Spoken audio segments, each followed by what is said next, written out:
En un vídeo más corto decíamos que la ciencia no puede demostrar que Dios no existe. El campo propio de la ciencia es el campo de lo físico, lo que se puede ver y tocar, lo que se puede medir, lo que es cuantificable, y Dios no entra en ese ámbito de lo físico, de lo cuantificable o de lo mensurable. Hay mucha gente que piensa que la ciencia y la fe son incompatibles, o que el que cree en la ciencia no puede creer en Dios, ¿no? Como si fe y ciencia estuviesen reñidas. Cuando en la historia ha habido cantidad de científicos que han sido profundos creyentes, empezando por el mismo Albert Einstein, que era creyente.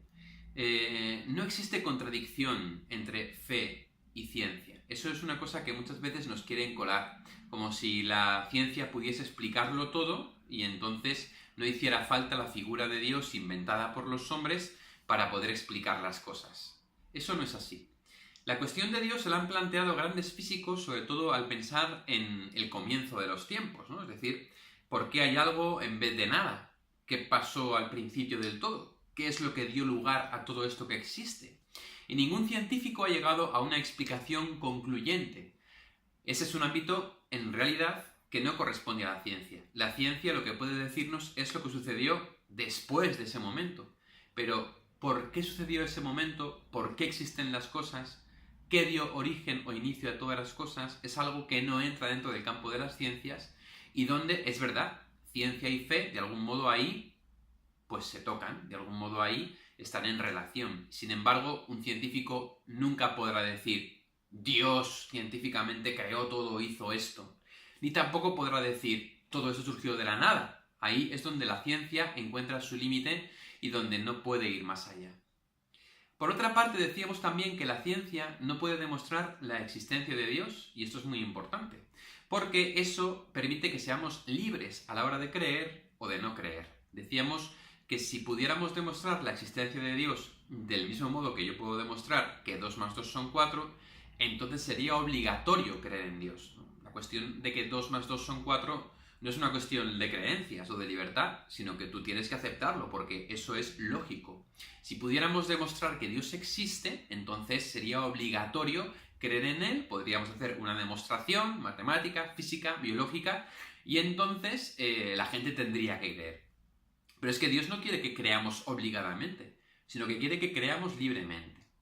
¿Qué es lo que hace entonces? Nos da como pequeños signos en nuestra vida diaria para que nosotros tengamos experiencia de Dios. Y la experiencia de Dios es algo que es interior. Que sea interior no quiere decir que no sea real. Que no se pueda medir por la ciencia no quiere decir que no sea real. Es una experiencia del corazón del hombre, del interior, si queréis verlo así, del alma. Y es una experiencia que te da la certeza de que Dios existe. Y entonces te da razones para creer. Os decía en el otro vídeo que tener razones para creer no quiere decir que se pueda demostrar racionalmente que Dios existe. Yo puedo darte razones de por qué yo creo, porque yo tuve una experiencia de Dios, porque yo le he sentido en mi vida, porque yo le he visto actuar en mi vida en determinados momentos, y sin embargo eso a una persona que no es creyente o que no quiere creer no tiene por qué convencerle, porque no es una demostración. Es decir, mi fe es razonable, mi fe tiene sentido, mi fe se apoya en mi experiencia y no va contra mi razón. Y sin embargo, no te la puedo demostrar. Por eso decía San Agustín, si quieres creer, tengo todas las razones que necesites. Y si no quieres creer, no tengo ninguna razón para ti. Esa es una cuestión verdaderamente importante. Ni la ciencia excluye la fe, ni la fe excluye, por supuesto, la ciencia. Son dos vías que van paralelas y que una de ellas, la ciencia, explica la obra de Dios, cómo funciona, la creación, y otra lo que nos hace es llevarnos a Dios, que es el origen de la creación. No podemos nunca enfrentarlas ni pensar que son incompatibles. Hay algunos ámbitos en los que la ciencia sí que puede ayudar a la fe. En concreto, por ejemplo, está científicamente demostrado que Dios existió, que Cristo, existió, que Cristo nació, que Cristo murió, que fue un personaje histórico. La ciencia histórica demuestra que realmente existió. Y luego tenemos algunos puntos donde la ciencia se encuentra con topes, es decir, con cosas que no es capaz de explicar. Ahí pienso, por ejemplo, en la sábana santa, pienso, por ejemplo, en el santo sudario, o pienso, por ejemplo, en el manto de la Virgen de Guadalupe, que han sido estudiados científicamente, y la ciencia concluye que es inexplicable lo que sucede ahí. Tampoco son demostraciones de que Dios existe, pero sí que es cierto que el Señor ha puesto signos para que la misma ciencia se dé cuenta de su propio límite. Habitualmente pensamos que es el conocimiento de la fe el que está limitado, porque el que cree, en el fondo, cree lo que no ve. Sin embargo, es el conocimiento de la ciencia el que está limitado simplemente a este mundo y el que no es capaz de ver más allá.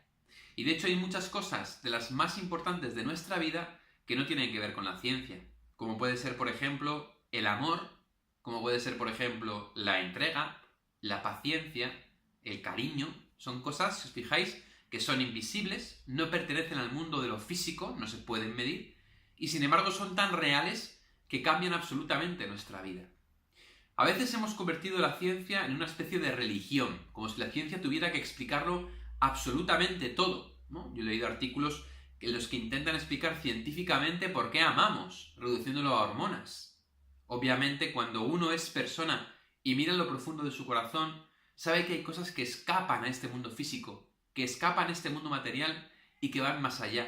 Son cosas que nos abren a lo trascendente, que nos abren al mundo de Dios y que nos abren a la fe, pero que no nos obligan a creer. Ahí está la llamada de Dios que se ha revelado en Cristo, ahí está tu fe para responder o no a la llamada de Dios, ahí está la libertad de la persona que Dios nunca jamás se va a saltar.